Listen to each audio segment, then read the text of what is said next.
Hello folks, now I'm going to bring you the Emerald Tablets and hopefully I can read it smoothly. And here's the preface of the Emerald Tablets of Thoth the Atlantean, also known as Hermes Thrice Great, or Hermes Trismegistus. The history of the tablets translated in the following pages is strange and beyond the belief of the modern scientist. Their antiquity is stupendous, dating back some 36,000 years BC. The writer is Thoth, an Atlantean priest king who founded a colony in ancient Egypt after the sinking of the mother country. He was the builder of the Great Pyramid of Giza, erroneously attributed to Cheops. In it, he incorporated his knowledge of the ancient wisdom and also securely secreted records and instruments of ancient Atlantis. For 16,000 years, he ruled the ancient race of Egypt from approximately 50,000 BC to 36,000 BC. At that time, the ancient barbarous race among which he and his followers had settled had been raised to a high degree of civilization. Thoth was an immortal one, that is, had conquered death, passing only as he willed, and even then, not through death. His vast wisdom made him ruler over the various Atlantean colonies, including the ones in the South and Central America.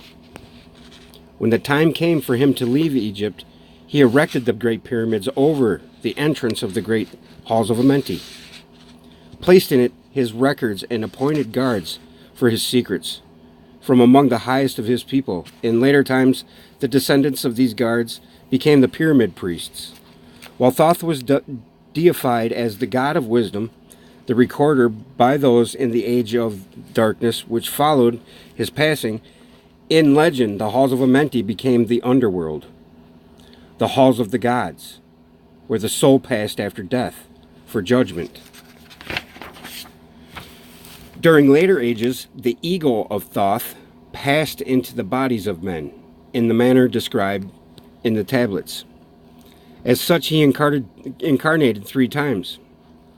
In his last being, known as Hermes, the thrice born, in this incarnation he left the writing known to modern occultists as the Emerald Tablets, a later and far lesser exposition of the ancient mysteries.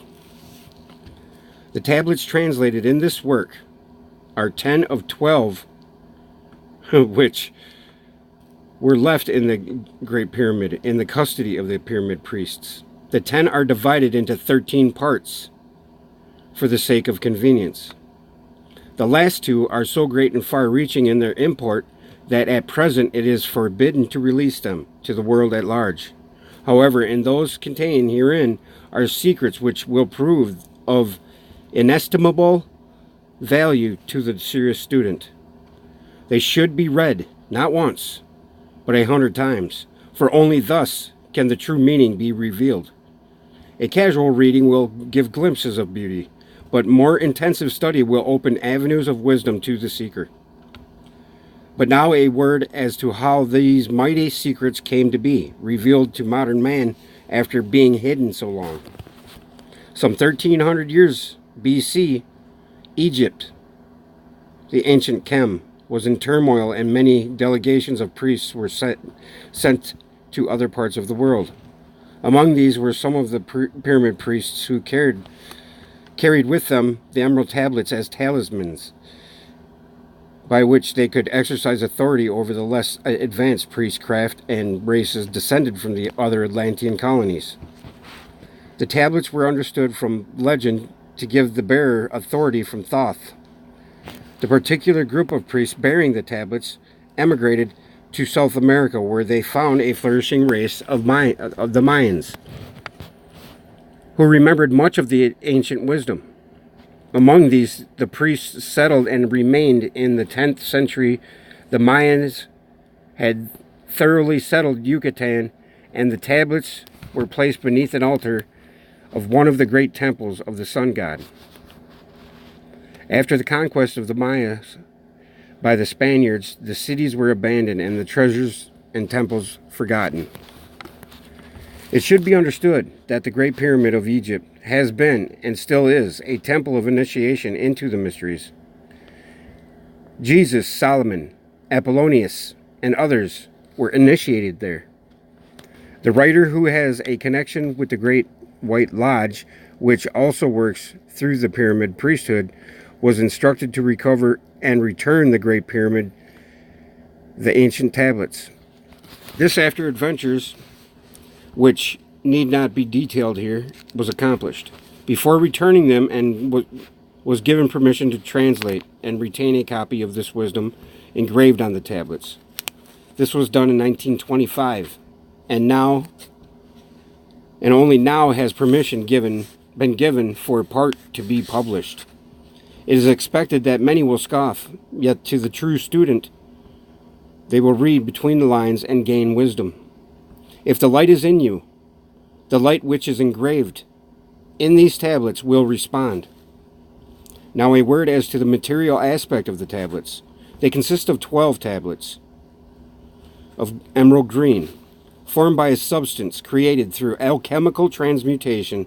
They are imperishable, resistant to all elements, and subject in substance.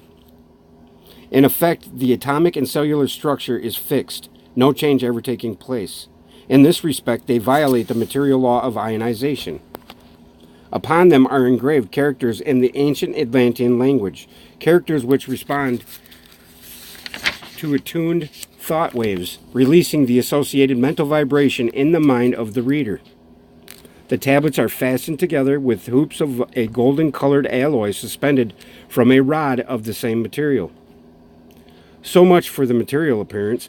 The wisdom contained therein is the foundation of the ancient mysteries, and for the one who reads with open eyes and mind, his wisdom shall be increased 100-fold. Read, believe it or not, but read it, and the vibration found therein will awaken a response in your soul. In cosmic harmony, Doriel.